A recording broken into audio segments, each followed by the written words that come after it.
Trump.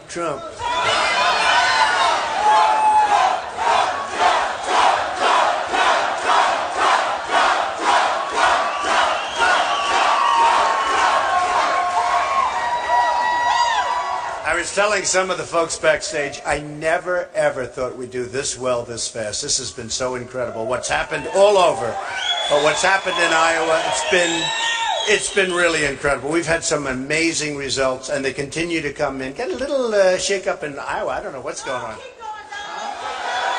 Somebody said, are you going straight to New Hampshire? Now, I love New Hampshire. We've got great numbers, 38-12. That's good.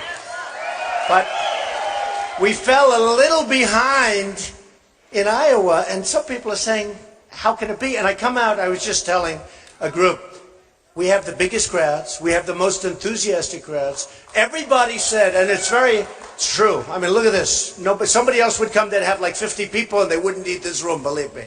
But everybody said, without question, in every poll, this isn't just here, that the people that are with Trump are with Trump. They don't go anywhere. They're staying. It's true. I see it. I see it. And we've seen it.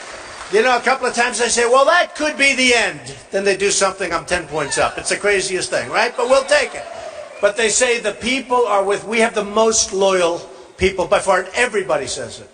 The other thing they say is for leadership, number one. Very important, right? Don't you think? Leadership. I mean, when leadership is number one, they say on the economy, without question, number one, and by a lot. So, you know, it's great. I thought I'd talk a little bit, and I want to take some questions. You know, we could do a little question and answer, right? We have all these cameras going back here, and you know, it's always tough when you're on live television all the time. Look, we have 10 topics, right? How many topics? 10? How many different ways can you talk about the 10 topics? The bottom line is we want results, we want to get it done. But when you're on live television all the time, all those people back there, and the cameras are on, and then you're talking about immigration, and you're talking about the wall, because we're going to have a wall, and we're going to stop illegal immigration. But we talk about trade, and we talk about repealing Obamacare, we talk about all the things that we talk about. But, you know, you have these points, and we can talk about them in different forms, in different ways, and give different examples. But in the end, it's really about results, isn't it? Right. It's really about results. And you can only talk about the same subjects on live television so many different ways. I talk about industry. I talk about commerce. I talk about how we're losing our jobs to all of these different countries. And I give different examples. But it's still going to be a certain number of subjects. I talk about Second Amendment. I talk about 14th Amendment. We talk about amendments. You know, that Second Amendment, they want to take it away from you. They really want to do things, and it's not going to happen. It's not going to happen. At least with me, it's not going to happen. That I can tell you. So I said today, you know, we'll talk for a little while, but I want to do some question and answers. I want you people to excite me for a change. Is that okay? I want to be excited. And so we're going to have some fun. So we're going to do that. A few things, I want to bring up a few new subjects too. So immigration, we're going to be doing a very strong number. It's killing us. It's killing us. And it's bad for the economy. It's bad for all of this illegal immigration. And I have to tell you, legal, you come in and we're going to have a good time and you're going to be there and you're going to do great. And visas maybe work. Maybe there are cases where you need people in and we'll do something. We're not going to hurt our economy in any way, shape, or form. We're going to make our economy much, much stronger. But we're also going to get jobs for people that are here. People with us. We're going to get jobs. We're going to get jobs. But the illegal immigration, you know, I did this and I made my determination. I took a deep breath because I'll tell you what, it takes courage to say, I'm going to run for president. It really does. Especially in my case where I have a great business and I love my business. I love doing it. I never even see it. I mean, I own some of the great properties in the world. Doral in Miami. I may never see it again. Turnberry, thank you, I love you, look at her.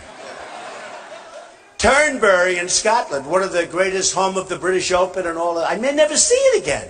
All of these incredible places that I have. But more than that, it takes courage.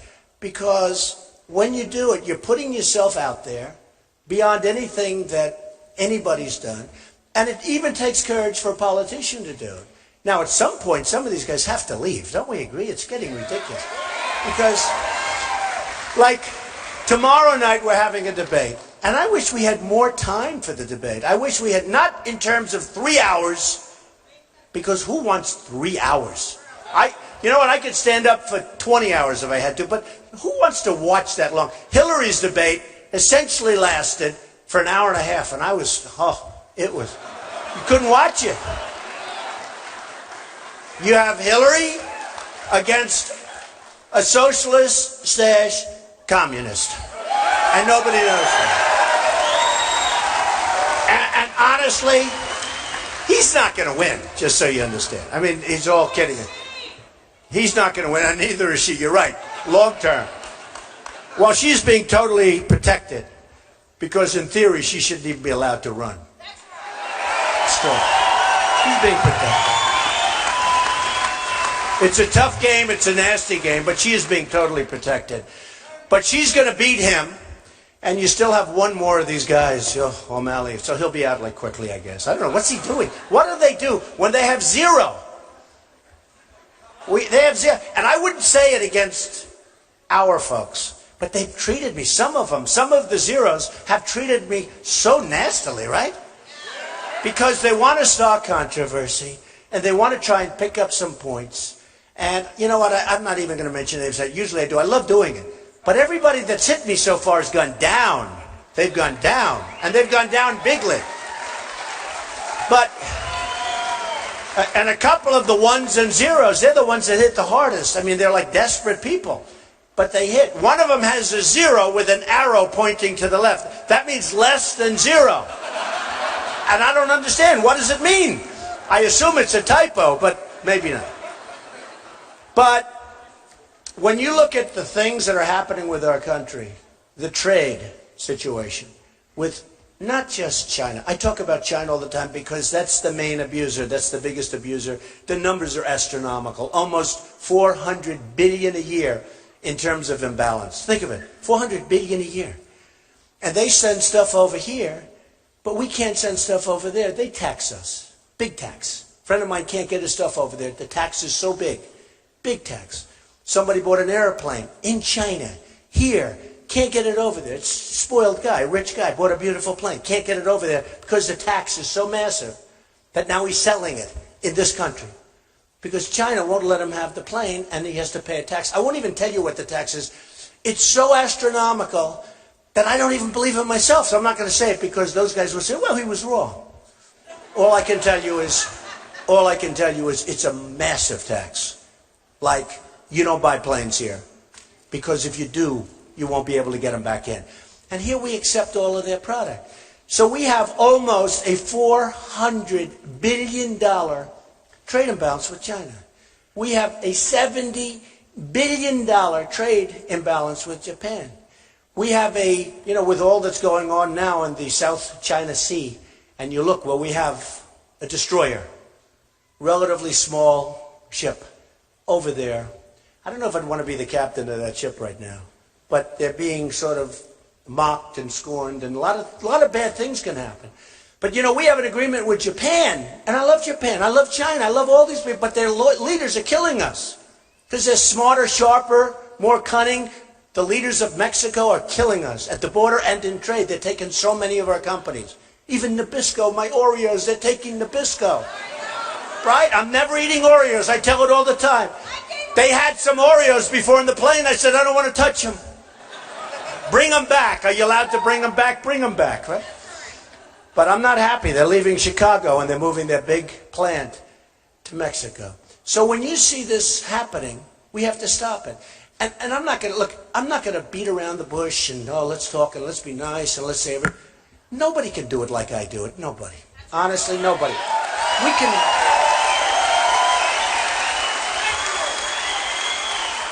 I'm not saying I'm perfect, because I'm not perfect. Nobody's perfect. But thank you. I love this guy. Handsome guy. I like him. Very good. No, but nobody's perfect. But I'll tell you, when it comes to that stuff, there's nobody better. Carl Icahn endorsed me the other day. He's one of the great traders, one of the great deal makers. He says, Trump, Trump. You know, and he's not somebody that just do it. He wants somebody that knows what they're doing. He understands. You talk about corporate inversions and all of the things that are going on. Corporate inversions, you know, many of the companies in this country have trillions of dollars cumulatively. They think $2.5 trillion overseas right now. They can't get it in. And everybody agrees that we should bring it in. The Democrats and the Republicans. They've agreed for years. They can't make a deal because they have no leader. It's not like, oh, gee, we disagree on Obamacare, or we disagree on something else. Although I must tell you, many of the Democrats that I speak to, because I'm friendly with all of them, I'm friendly with, like, Republicans. I get along with everybody. You know, everyone said, oh, you won't be a unifier. I'll be the greatest unifier of all. Why, is Obama a unifier? But I will tell you, many of the Democrats that voted for Obamacare would never have done it now, and they were lied to 28 times, right? You can keep your doctor, keep your plan, keep your this, everything's going to be great. Turned out to be a total lie 28 different times that they know of, and they wouldn't have done it. But when you look at what's happening with corporations and the highest tax, we pay the highest tax anywhere in the world of any country, but they have trillions of dollars overseas. And these are great companies in many cases. They have thousands of employees. They can't get their money back. And the reason is bureaucracy. It's very hard. And also, big reason, the tax is too high. They don't want to bring $1 million back and pay $300,000 or $350,000 tax. They'd rather leave it over there. And if they bring it back, they'll be using it to invest in our country. I mean, a lot of good things will happen. I happen to believe it's more than $2.5 trillion. But here's the thing, and I use it because it's so incredible. Here's the thing, it's not controversial. It's not like you have the Republicans here. Everybody agrees. They've agreed, you know that, for 2.5, 3 years. They can't make a deal. And now what's happening, and this will be the next great story, is companies are leaving the United States to two reasons. Lower taxes, but also to get their money. They've got billions of dollars overseas. They're leaving our country in order to get their money and in order to pay lower tax. And you're talking about one company I know of, I don't know how much they've written about it, but you're talking about 6,000 jobs, just one company. You're talking about potentially thousands of companies. And I say it, in the old days, they'd leave New York, people would move down and companies would move down to Florida, or they'd move to Texas, or they'd leave New Jersey, where taxes are quite high, and they'd move to another location, right? Now, they leave our country and they go to other countries. That's what's happened. In the world of the internet and the world of very fast jets, it's a different world out there. And there's no loyalty. They're paid a lot of money to make a lot of money for their shareholders. And some of them actually are foreign. They'd like to move back to these countries. They bring in executives that are from Ireland, from other places. And they don't mind. They have no loyalty to the United States. So my plan, my tax plan, is something I'm very proud of. We're going to solve corporate inversions. I'll tell you what, we will have that money back. If I get elected president, that money will be back so fast your head will spin. Nobody else will be able to do it. Nobody. Honestly, nobody else even knows about it. The other candidates, most of them don't even know about it. It's not their wheelhouse. Okay, it's just not. It's not their thing. It's not their thing. Their thing is getting reelected. That's what they're good at. They get reelected, and they make promises, and they're all talk and they're no action. And the same thing happens with these politicians. It's always the same. So we have so many different things, and what I've done with our tax plan, which is something I'm very proud of, we've brought it down into a few groups, because right now you have to go out, people that aren't doing well, go out and hire companies to help them with their tax plans. They'll pay $500, $1,000, because it's so complicated, and we're going to make it nice and simple. And we're getting rid of carried interest, which is something that a lot of rich hedge fund guys love. But we're getting rid of, they don't love me so much anymore. But I don't care. And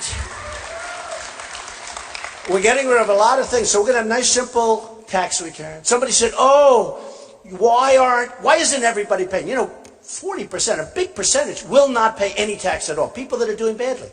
They said, well, I won't use the candidate's name because I don't want to insult any candidates when they can't defend themselves. But they said, we want everybody to pay at least something. And I said, I agree. Here's the problem. From the standpoint of bookkeeping, from the standpoint of bureaucracy, you're talking about millions and millions of returns. You're talking about building the IRS even bigger. And it's a monster. And I could cut it down, way down. And the money that you're talking about is far less than the administrative costs. So I said, I agree, except for one thing. From a practical standpoint, it's too much. Most of these people aren't paying anyway. What I want to do is bring our jobs back from China. Bring our jobs back from Mexico.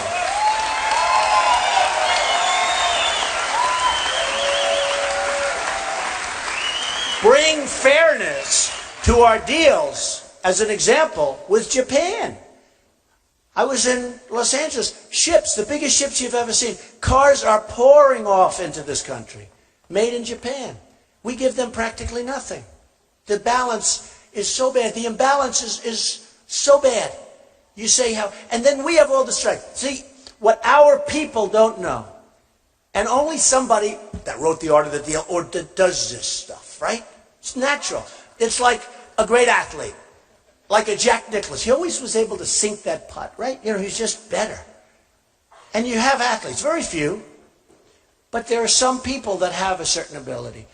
A lot of people don't even know. We have all the power. We have all the power in China. You know, we owe right now China and Japan equally $1.5, think of this, trillion dollars. 1.5, so think of it. They take our business, in the case of Japan, mostly cars, but they take our business, they take our jobs, factories close down all over the place, and we owe them money. Right? It's a magic act. For them, not for us. For us, it's a horror show. It's going to end. It's going to end.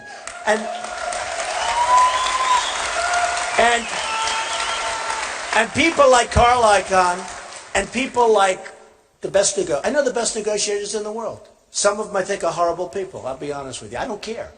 Do you care if they're horrible people? Who cares? We want... Now, Carl happens to be actually a very nice guy, but he's a brilliant negotiator and a tough cookie, and he's built a fortune. He doesn't want money. He doesn't want to say, oh, give me $200,000 a year in government money. He wants to do it. He's proud to do it. He wants to help the country. And it's so easy for him. For instance, if I said, Carl, do me a favor. The trade deal we have with China is so unfair. We're losing $400 billion a year, Carl. Do me a favor. Make it fair. I don't have to give him a big speech. I don't have to give him a big speech.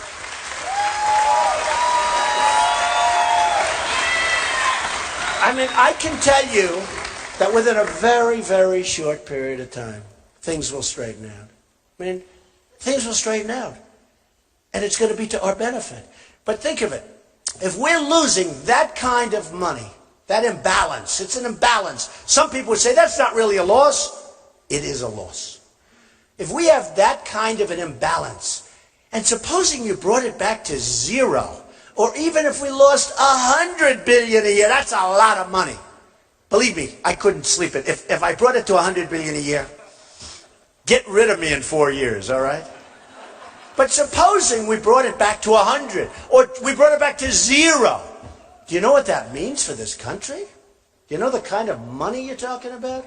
Then jobs would start coming back. Lots of good things would happen. Lots of great things would happen. And maybe our babies who have all these toys all over the place, maybe they'll have 75%. And maybe you'll like them better.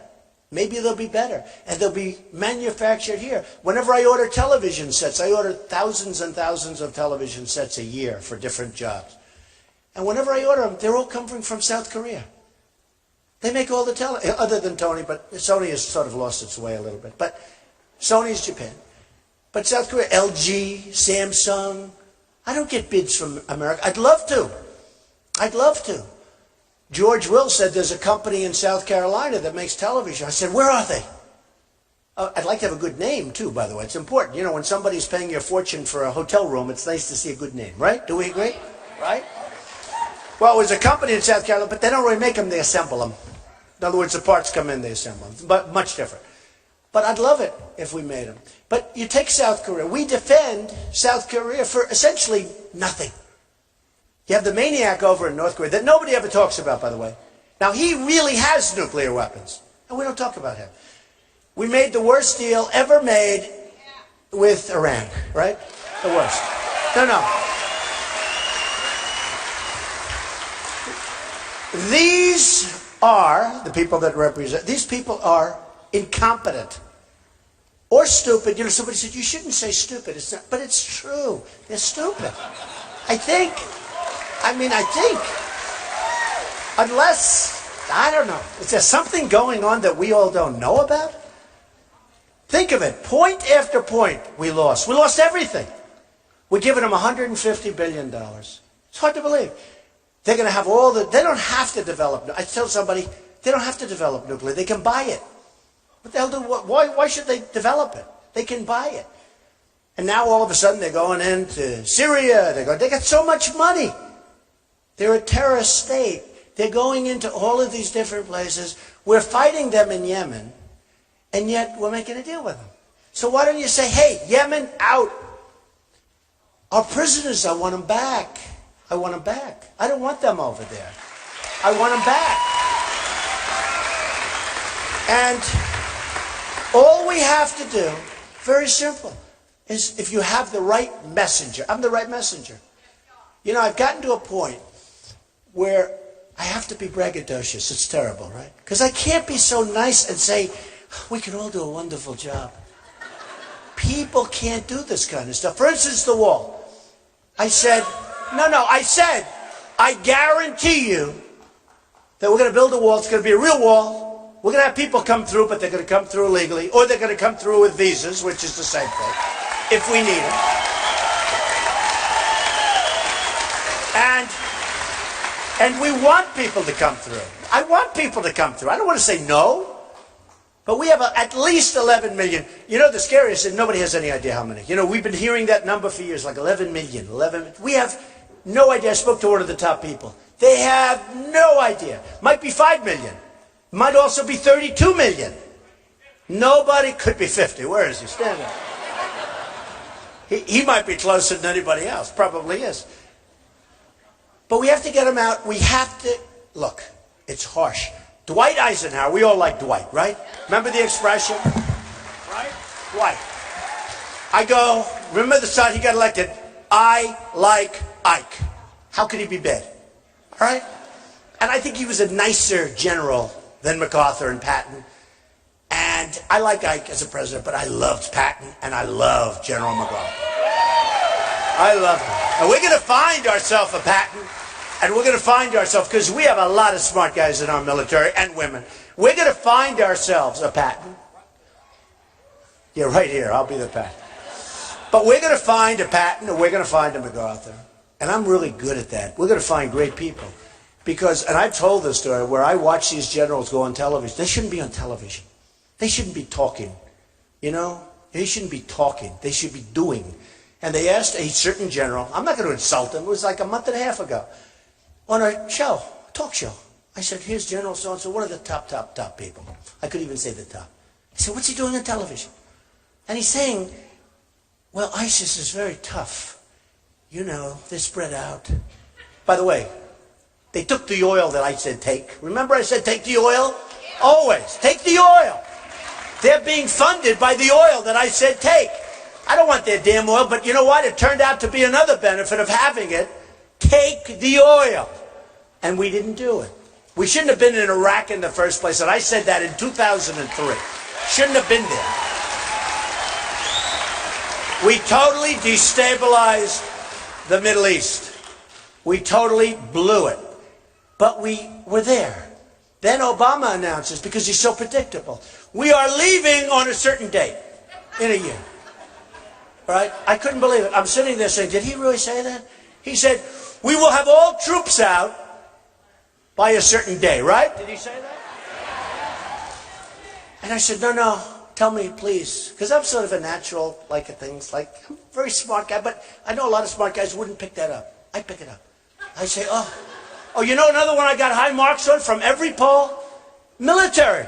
They think I'll be the best in the military because they say I will be, you know, I always say I'll be the greatest jobs president that God ever created. I will. But everybody knows that. Especially God. Everybody knows that. But you know what I'll be? I'll be great at the military. I'll be so good. And I'll know when. And I'll build our military so strong, so tough, so incredible. Nobody's going to mess around. We're never going to have to use it. We're never going to have to use it.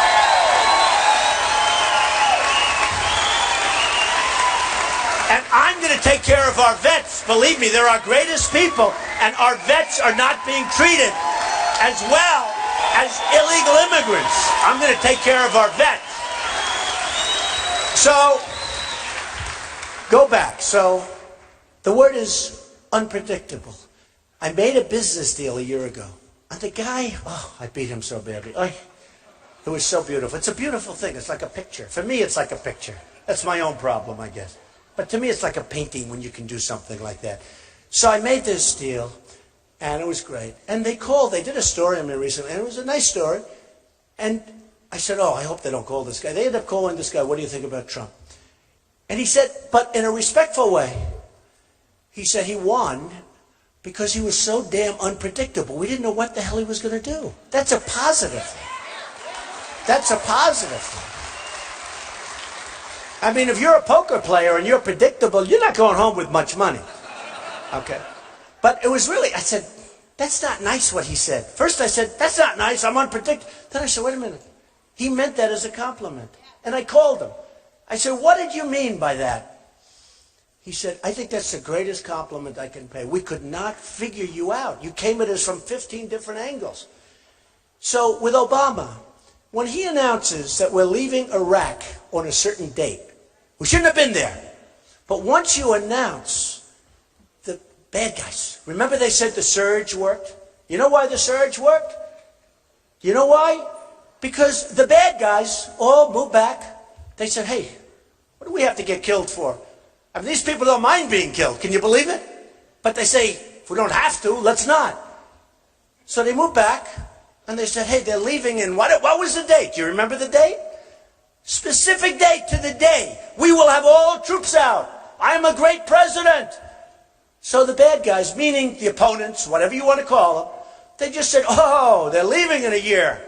You're going to have all the troops out. Let's go back. What do we have to be shot at for the next year? And what do we have to do? Because if we do well, maybe he'll change his mind and stay. So let's let him think he had this great victory with the surge, right? The surge worked. It didn't work. What happened is everybody pulled back. They said, let's wait. Now we leave because of a lack of leadership. We leave, and boom, it comes apart. That's what happened. That was the surge. Everybody talks so much, the surge was so great. The surge was great because everybody knew. They knew what was happening. They knew it was going to happen. They knew we were leaving, even through Bush. I mean, honestly, they knew we were leaving. We were fed up. So they pull back and they say, let's get them out. Everybody wanted to leave. Now, I would have done it differently, even if I wanted to leave. And I might or might not. I won't even say. People say, Mr. Trump, what's your attitude on ISIS? When will you attack them? Where? I said, I don't want to. I have a real chance of winning. I don't really want to tell you what my attitude. I want them to guess. I don't want to really tell you. I mean, the one bad thing about our system, we have a system that's got flaws, let's face it.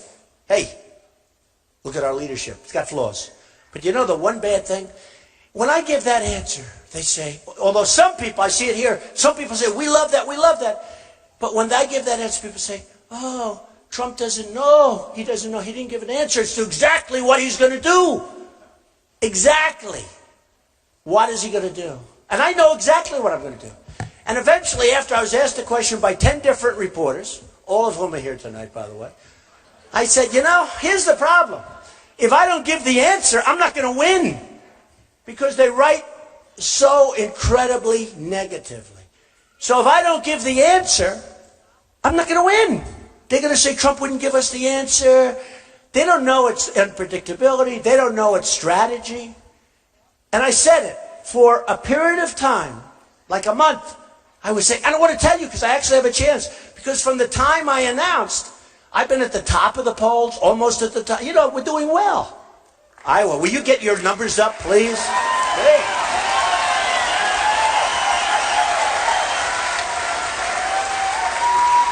Will you get these numbers up?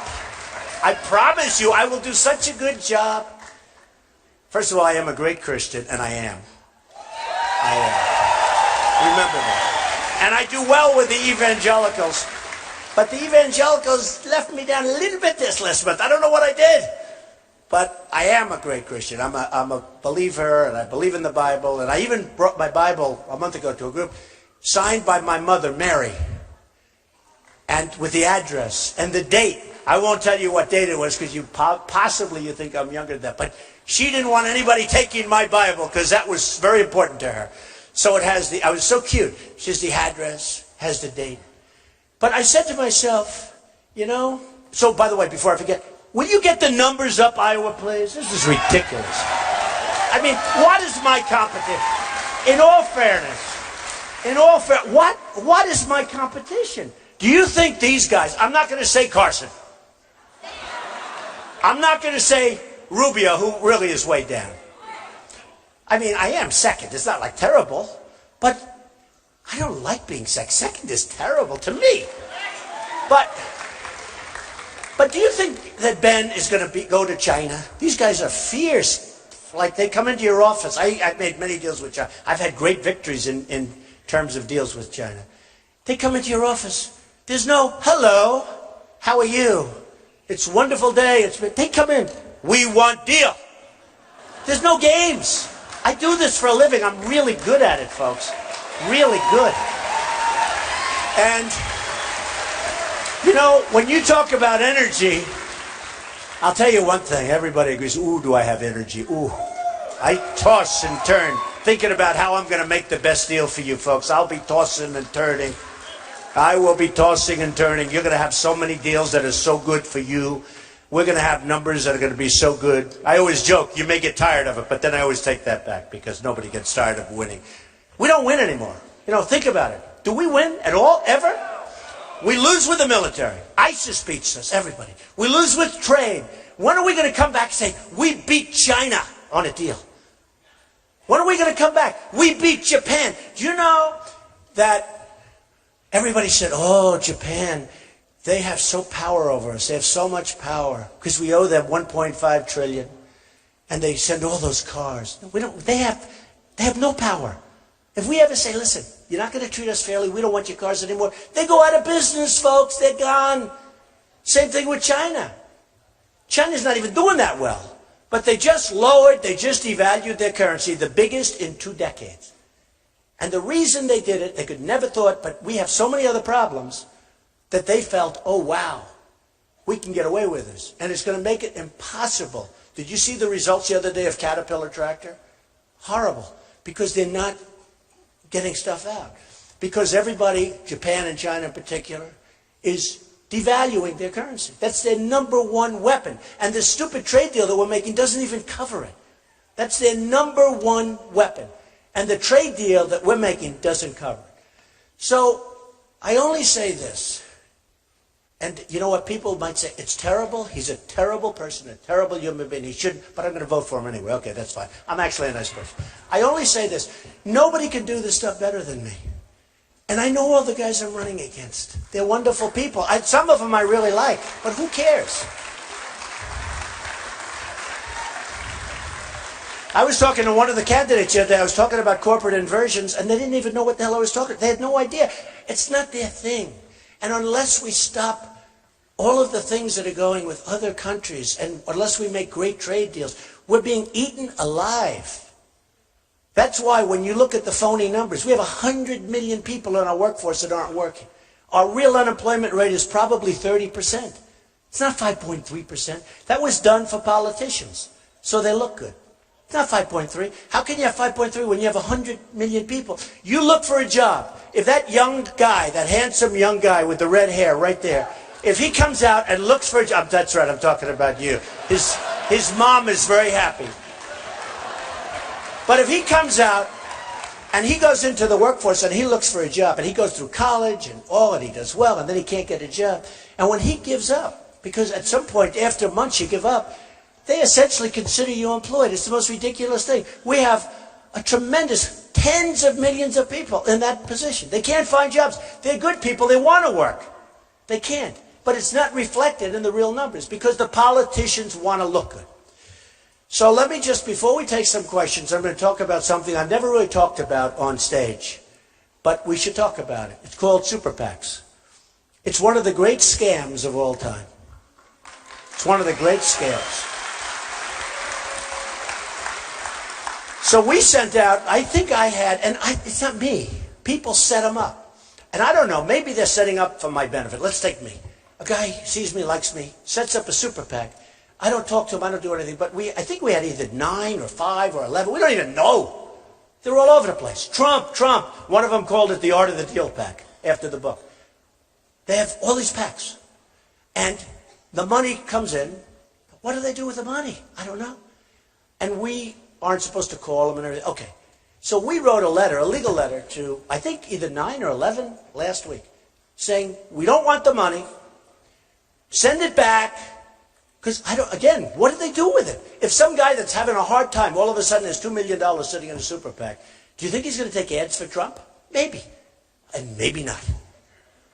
So we sent the money back. It's a scam, super PACs. A scam. It's a disgrace that we have them. A disgrace. And I'll tell you, I read a number with, as an example, Ben. Ben is paying 70 to almost 80 cents on the dollar to raise money. So when you read he has all this money, he's paying a lot of money, and that's not reflected yet. So when you hear they raised 20 million, they're paying. Now think of it. Who pays? The number I actually heard was 79, but these guys will check it. So I'm telling you, it may be off, but you all know it's a lot. I think they said 79 cents on the dollar. Think of it.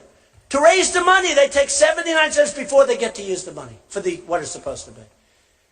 Somebody's making a fortune. I know in Romney's campaign, a couple of guys walked away with millions and millions of dollars. Millions. They became rich raising money. It's better than being a real estate broker. For the people in real estate brokers, they take these massive percentages of the money they raise. It's a scam. It's a scam. Now, in Ben's case, his super PAC is running Iowa. And let me tell you, the people that are running that super PAC, even if it comes in small donations, those are the real bosses. Those are the bosses. In the case of Jeb Bush, you're not supposed to deal with your super PAC, right?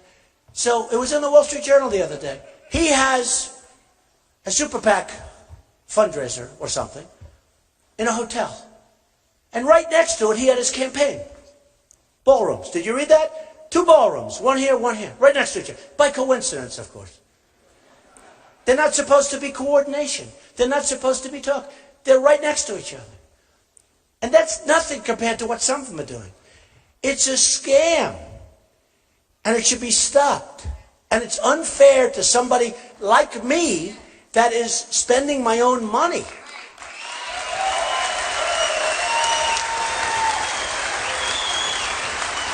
And what happened, and I haven't talked about this before, but I'm seeing what's going on. It's horrible what's going on. What happened is last time when they had the super PACs, I actually think there was sort of a wall. They call it the wall. And this is a wall too. It won't be as good as the wall I'm going to build, but this is a wall. But there was a wall. And they didn't deal. Even though like Bush has a friend of his running a super PAC, I'm sure they never talk. I'm sure. What do you think the chances are that they talk? 100% or 99%? 100. I say 100. I say 100. Only a foolish person would say 99. But whatever. They're not supposed to. But they put a friend in there, they put other people in there, they put whoever. And that's the way it works. And in some cases, I hear in Ben's case, I hear in other cases, they're literally running. I mean, had Walker done this, in all fairness, because he had money in the super PAC, but he had no money in his campaign. And he was unable to figure out this is what they're all doing. That's why he's out of the race, because he couldn't figure it out. But the whole thing with super PACs is a horrible, horrible scam. So I sent letters last week to as many as we could find. They're all over the place. We want you to close the super PAC. We want nothing to do with it. We don't want you to advertise for us. We don't want any of the money. Go home and ideally give the money back. They don't even have to give the money back, as from what I understand. They don't have to keep it. They'll probably, if they actually raise money for me, they'll say, what a horrible thing he just said. I think we're going to support somebody else. They can do that. But the super PACs have total control over the people running for office. Total. Nothing over me. Nothing. Nothing. I feel it's very unfair. I mean, I feel it's a very unfair situation. Now, if they want, they could have full disclosure and everything else, let the candidates get everything, but what are they doing with this whole thing? And I think it makes dishonest people out of people that might be honest. But the super PACs are controlling your candidates, some more than others. Some are unbelievable. And what the press should really do is take a look at how much money is left. When you read that Ben raised $1, how much is left after he pays all of the consultants and all of these people? How much is left to spend in the campaign? You'll be amazed. I mean, it's so little. Bush, the same thing. And I'll go over, there are other names. I know every one of them. But it's a horrible thing that's taking place. And again, last cycle, at least they went through the motions. Now they're not even going through the motions. They're not even going through. And just remember, when I have to negotiate with companies to keep them in this country so they build jobs here, and they build their plants here, and their factories here, and they do all of the things here. When I have to do that, you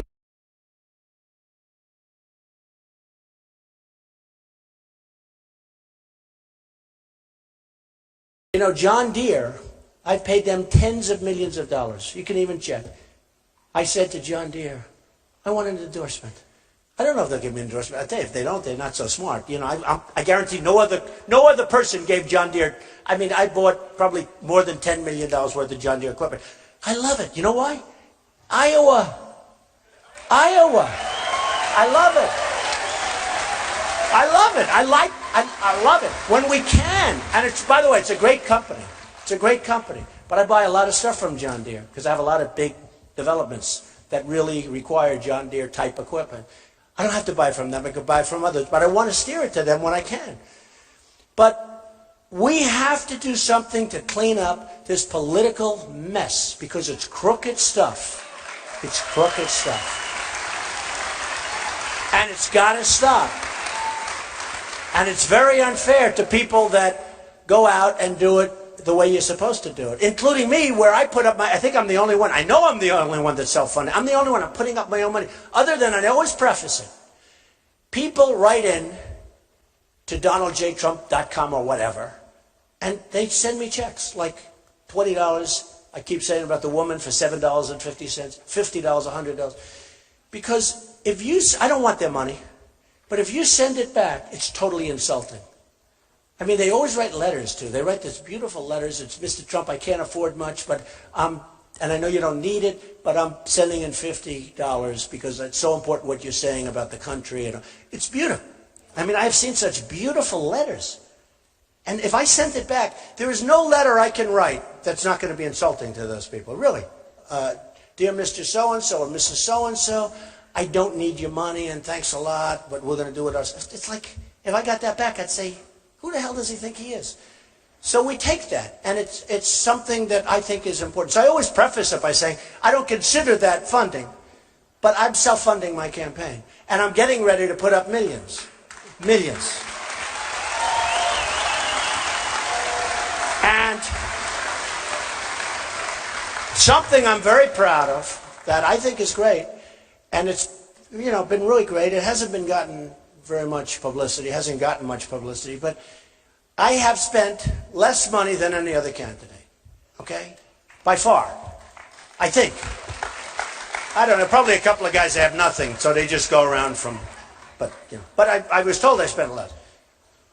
And I had the best result because in most polls I'm number one. Now, until Iowa came along, I said every poll. And then Iowa came. What the hell are you people doing to me?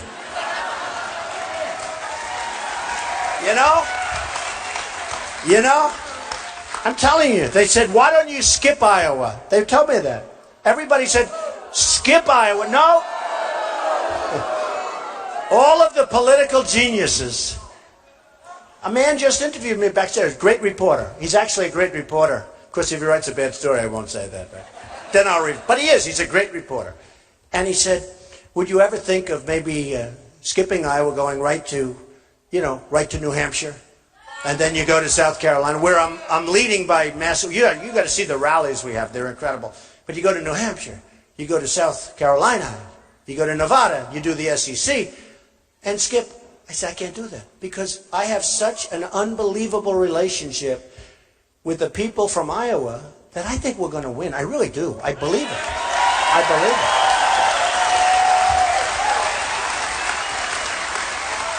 And I don't want to skip Iowa. I think we're going to do well. I think we're going to do great with the evangelicals. I think a lot of things are going to come out over the next period of time that are not going to be so good for opponents, honestly. And I think I'm going to do great with the evangelicals. Because I am the real deal. I will tell you that. I'm the real deal. So, I told these political pros, I hate to say it, but the last long number of elections on the Republican circuit, the person that won Iowa did not get the nomination, okay? I want to take away some of your mustard. Do you understand that? So could we and please do me a favor, let me win Iowa, and then I'm going to win, I'm telling you, we're going to win New Hampshire, and we're going to win South Carolina. A great poll just came out on North Carolina just a little while, a PPP poll, it was great. Some of you saw that, but great poll. But we're going to go on, we're going to win. We're going to win. And they actually, one of the pundits, because you have some smart pundits and some very, very dumb pundits. A lot of the pundits that said, he'll never run, he's not going to run, now they're still trying to recover. But one of the very smart ones said, if Trump wins Iowa, it's over. It's interesting, because it'll go right through. Because everywhere else, it's so great. And I thought it was good here. Come on. Okay, so that's the end of that. But I want to tell you, I refuse to say, get your asses in gear. I will not say that. I will not say it. I will not say it because I don't want to use anything that's even a little bit off. So will you please do me a favor and work with my people and go out on February 1st and vote and give us a victory? And if I win Iowa, we're going to run the whole table. And we are going to make such great deals, and we're going to have such a great military, and we're going to take care of our health care without that crazy Obamacare that's a nightmare. So, I'm sticking with you people. I'm going to spend money here. I have a great team over here, and I will tell you, I'm going to spend a lot of time here, and I really want to win Iowa, and I think we should, and it's so important. And it's about time that Iowa could have a victory and let that person go into a total victory. Okay? Not like over the last, right? Okay. So, I love you all. I mean, we're having fun, but I love you all, but I do mean it. I'm going to stay here. We're going to work really hard. When I heard the poll today, they said, what are you going to do? I said, I'm going to work harder in Iowa. I'm not leaving Iowa. I'm not leaving Iowa. Now, if I lose Iowa, I will never speak to you people again. That I can tell. Okay, let's do a couple of questions, right? Come on. Where's your mic? Where is that mic? Nice questions, vicious. I don't care. You can ask me anything you want. Okay, come on. You know right. Tana? Yes, all right. You got a good one for him? Go ahead. All right. Go ahead. How are you? Good, thank you. It's going to take just a second to preface this. I want you to know I'm married. I've got 8 children. Good. My wife stays at home. I have a pretty average income, okay? What I want to know is, in the war on poverty, we've spent $20 trillion. about the same as our national debt, yet Right. the poverty lines are the same. I made good choices. A lot of people make good choices. We pay for people to make bad choices. What are you going to do to cut some of that out to stop the Yeah, fraud? it's a great question. You know, we have now, I mean, and the numbers, they just came out. We have 50 million people in poverty in this country, 50 million. Now, you look like you're doing pretty well in all fairness, but still, we have 50 million, we have 46 million people, and they're getting food stamps. 46 million. Think of it. You know, we talk about how well we're doing. So we have 50 million, almost 50 million each, between poverty, food stamps, and it's got to end. One of the problems is we don't have enough jobs in this country. It's very simple. You know, it's so simple when you think about it. Our jobs have been taken away. And I'll tell you what else. Middle-income folks, their salaries haven't gone up in 12 years. People are making less wages now than they were 12 years ago. And other things have gone up. So they're really doing much worse than they were doing 12 years ago. But that's an amazing stat. That people, and one of the reasons they say I'm doing so well, because I let people know. We're going to bring jobs back. We're going to bring industry and plants. We're going to bring it all back. And nobody else can say that. We're going to bring it back because a lot of the folks in this room are doing worse than they did 12 years ago, and they're working. Then the other thing, you have a lot of part-time jobs. I have some people that I know very well, and they've had a job for 20 years in the same place. All of a sudden, they're working part-time because of Obamacare. Because from an accounting standpoint, it just works better. They love the owner, their stores and things. They love the owner. They think the owners are great. But the owner's forced to make part-time. They have part-time jobs. They work all their life. They have a wonderful company that they're working for. And now all of a sudden they're cut into part-time jobs because of Obamacare. Because of the rulings of Obamacare. And you all know what I'm talking about. So they end up being part-time workers. And they don't want to be part-time workers. They don't even like the psychology of being called a part-time worker. And we're not going to have that stuff anymore. We're not going to have it anymore. We're going to have real jobs, and the numbers are going to go up, believe me. The numbers are right now worse than 12 years ago, and that's a shame. Go ahead. Another question? Yes. Mr. Trump, you're going to love meeting Todd. He's a wounded warrior, and I told him how much you love the vets. Todd, what is your question? Hey, Todd. Hey, how are you? These are our greatest people, the wounded warriors. These are the greatest. The best. Great, Todd. Lost my train of thought there. Is that your daughter? It is. Wow, she's so beautiful. Yeah. Wife? Wow, beautiful. What a family. Good. Okay. I want to come. I got to say hello to Todd. Look at this guy. Oh, I told him you love him. What a look. Hold it, Todd. Wait. Didn't I tell you how much he loves his vets? I told him about you. That's a perfect family. Beautiful family. Go ahead, Todd. I just wanted to ask, one of the real struggles after 21 years of active Army service, especially with the 101st Airborne that deployed constantly, what else with the current administration, warrior care is lacking, to say the least, and especially after, post-service. My wife, April, here is my full-time caregiver, compensated by the VA. I don't work anymore since I was told I was leaving the Army. What else will the Trump administration do better than the Obama administration? Is the VA not doing the job? My wife could help you with that one. Right now, he needs some more treatment, and I'm being told from the VA that you have to go through this new choice program, but we can't get the appointment. Like, he's not all the time in the wheelchair, but... Will you write out your card? Oh, yeah. You're going to write out your card, and I am going to put pressure on the VA like you won't believe. Let's see if we can get that, right? Look how beautiful. Look how beautiful. Okay, so we're going to have, hey, I tell you what, as president, I can guarantee it. As Trump, I can say I'll probably be able to pull it off anyway. Because they know it won't stop. It'll be easier to take Todd and just say, look, we're going to work with you, Todd, okay? So will you get me that number and everything, and we'll make sure that everything gets... And somebody else, who else over here? You had problems with the VA also, huh? Terrible? I just hear terrible. And we're going to solve that problem. You know, it can be solved because the waits now for the VA are longer than they've ever been. Oh, it's nice to see you people back there. Well, it's about time. What am I doing there? Why didn't you give me this? But the waits now are worse than they've ever been. Thousands of people dying waiting for a doctor. Okay, dying. And you find the same thing. You say, you have to use your own because they won't do anything. So we're going to take care of our vets, and we're going to take care of the VA, and it's going to be, and one of the things we're going to be releasing pretty soon, but one of the things we're going to do with the VA, we have a lot of hospitals that aren't doing any business. We have a lot of private doctors that could do more business. We're losing a lot of our doctors because of Obamacare. They're retiring, they're leaving. One of them, a friend of mine, said, I have more nurses working for me now than ever before, but I have more accountants. And the end result is a disaster. He's getting out of the business.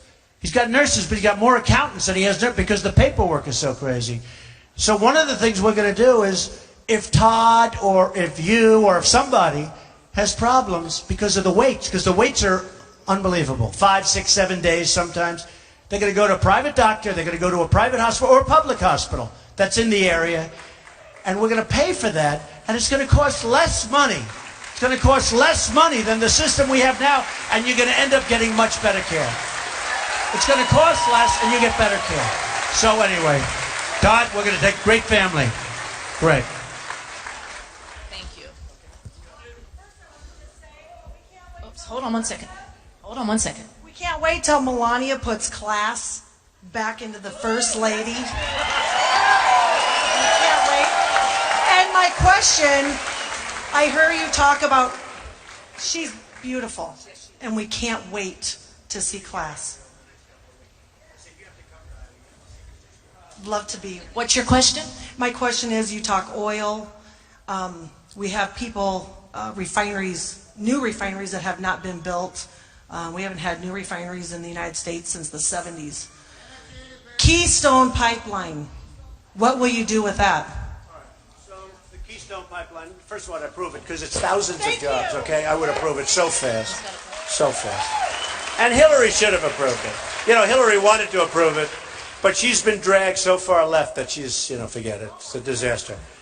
So I would approve it. But with that being said, I may want to make a better deal. Because you know what? We're bringing oil from Canada, right? I may say, I want 10%. We're going to approve it, but I want 10%, 15%. Because the truth is that the Keystone Pipeline was better a while ago than it is now. Because we have so much, because of new technology, we have so much energy underneath our own feet with the fracking and all of the other things that have emerged over the last 5 years. We have so much energy, and it's great stuff. We have really great quality, higher than Canada. You know, they have the tar sands, which is a problem for them. Very expensive to get it out. We have great stuff. So I would approve it because I love the jobs of building it. I love the jobs of building it. But I may just say maybe we should get 10%, 15%, maybe 20% as that oil flows through our land. You know, maybe we should do that. So I'm going to look into that.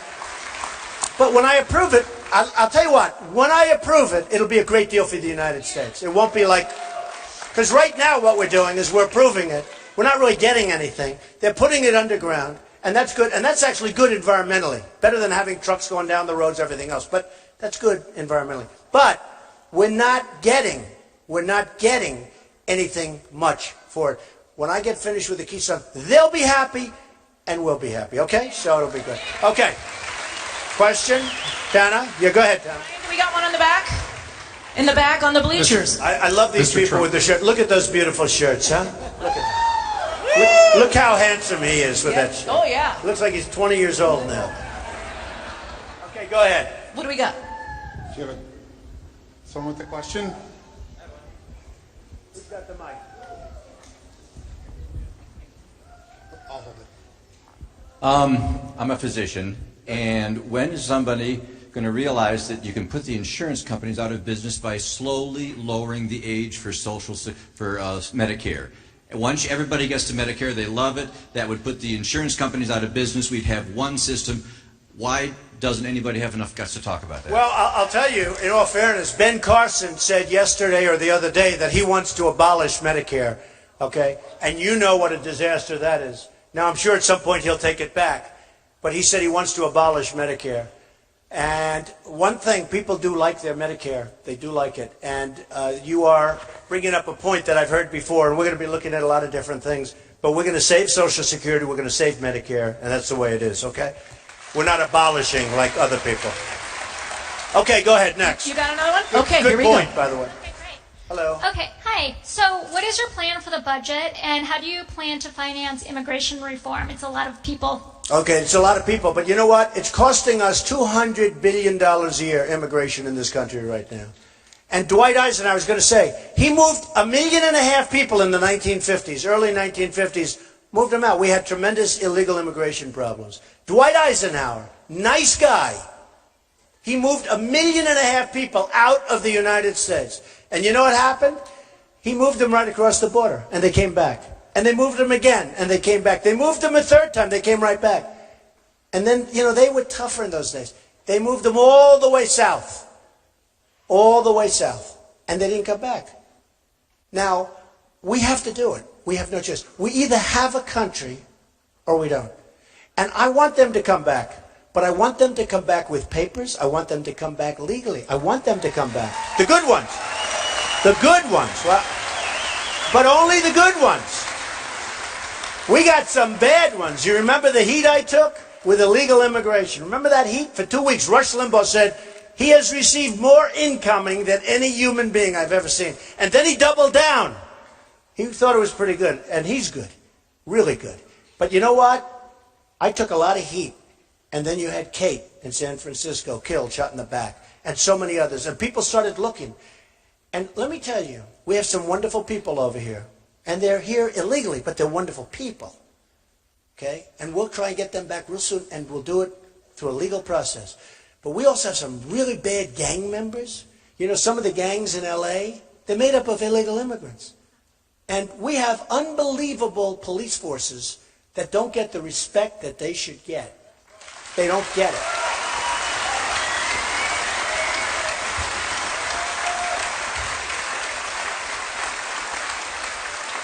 I mean, what they go through, it's unbelievable. They're afraid to talk to anybody. They don't want to lose their job. They don't want to lose their pension. They can't talk. Now, let me just tell you something. You can always have bad apples. In this room, we have a couple of bad apples. Okay? I don't know who they are, where they are, but you do. Probably mostly back there in the press. But the police do an unbelievable job. And they know the gangs. You go to L.A., the L.A. cops. You go to Chicago, Chicago cops. These people are amazing people if they would be allowed to do their job. But they're not allowed to do their job. And we're going to get the bad ones out of here so fast, and they're not coming back. And I don't want to put them in our jails, because I don't want to subsidize these various countries where they come from for the next 45 years. I don't want them in our jails. We have hundreds of thousands right now in our jails. I don't want them in our jails. I heard a couple of these candidates saying, well, they're this, oh, they don't know. Oh, they're such babies. But you know what? They're talking about putting them in jail. Well, I don't want it. Our jails are over brimming. I want to use our jails for people that are supposed to be there. Okay? And I don't want to put these really bad dudes, I mean, they are bad. I don't want to have to pay for them for the next 45 years. Okay? And we're going to deal very humanely with the good people, and they're mostly good people. But we got some real bad ones, and they're out of here. Your head will spin. Probably, somebody said the other day, what's the first thing you're going to do? Well, we're going to work immediately on repealing Obamacare. I'm going to, you know, the one good thing about executive orders, the one good thing, you know, Obama signed an executive order where everybody just come in. We have great Border Patrol people. I got to know them a couple of months ago when I went down to Texas, to the border. They're great people. They're not allowed to do their job. They stand there and watch people walk right in front of them, smiling at them. They want to do their job. They're not allowed to. So the executive order that President Obama signed, the one good thing about an executive order, in the first minute in office, I will countersign and revoke those executive orders. They'll be revoked. The only good thing. It's actually the only good thing about an executive order is the new president can just do a signature and that's the end of that. So we're going to clean up our border. We're going to make it fantastic. We're going to be proud to be a country again, and a lot of good things are going to happen. Okay, do one or two more, Tana. And then We got another one on the bleachers. Going to foreign affairs, what is your stance on Israel and supporting them? We will support Israel 1,000%.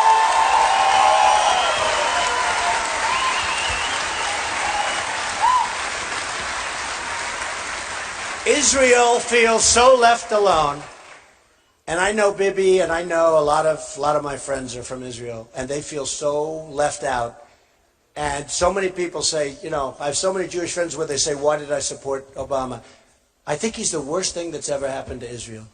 And we will support Israel beyond anything they've ever had before. Okay?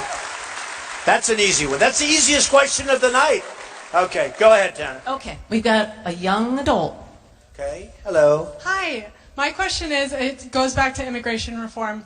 Why is your answer then not to strengthen regulations on drug trafficking, That'll be sex part trafficking? of it. That'll be part of it, yeah. Because I think every issue with the big problems, the big issues on Capitol Hill are very comprehensive, and so I think it's more than building a wall, and I think it's more than just shipping It's out more. people. But it's, the wall's a big factor. It's 60-70%. The drugs are a great question. We're going to stop drugs. Look, I told you before, Mexico, 45 to 50 billion. That's not including the drugs. The drugs that are coming across the border are beyond belief. Did you see the picture last week where they had a little wall this big, and they built a ramp for trucks to go over with drugs? Did you see the picture? They think we're playing games. And Mexico's not helping us. Mexico's not helping. Do you know, if you want to become a citizen of Mexico, I love the Mexican people. I have many Mexican people and Hispanics working for me. In Nevada, I'm number one. I'm rated number one in the polls with the Hispanics. Everyone's shocked. Because the Hispanics that are here legally, those people, they want me, they know I'm going to bring jobs and everything else. They don't want people pouring in. But I will tell you, Mexico has got to help us. You know, if you want to become a citizen of Mexico, if Todd wants to become a citizen, you can't get a more beautiful family. If any of us want, if I want to become a citizen of Mexico, well, me, I know they won't take, okay? I was going to say I'm pretty good at getting into things. Now, this is what I'm at. Do you know it's one of the hardest countries in the world to become a citizen of? And yet people pour right through into us. Into us. They call us the dumb Americans. That's what they call us. Because of our leaders. They call us the dumb Americans. If you want to become a citizen of Mexico, you could take the best person in this room, the most qualified. You're not going to do it. They don't do that. And if you're there illegally, and if you overstay, you're bound. You're not going to be there illegally. But if you have a pass for 2 weeks, and you overstay, you're bound. They have cops waiting for you. They have police that say, you know, you have 1 day left. I hear it's unbelievable. I'm impressed, actually. Because to a certain extent, that's the way it's supposed to be. But if you want to become a citizen of Mexico, it's impossible. They don't have anchor babies in Mexico. You're born a baby in Mexico, it's like, bye-bye. Here, you're born over here. Oh, congratulations. We're taking care of the baby for 85 years. Not going to happen. It's not going to happen. No, it's not going to happen. And by the way, this is important. I sort of looked into this one. The 14th Amendment. It says right there, you know, everybody said you have to go through a whole process. It'll take many years. You have to go through every state. You have to do another amendment. It's wrong. 14th Amendment covers it. And some of the best legal minds in the world said Trump is right. I said, what? I am? I didn't know. I looked into it. Every once in a while you look. The fact is, somebody comes in illegally and they have a baby. We're not responsible. Now, we may have a court case, but we're going to win it. And a simple act of Congress gets rid of it. And a lot of people didn't know that. Okay? And the reason I said it can't be possible, because nobody could be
owes Social Security?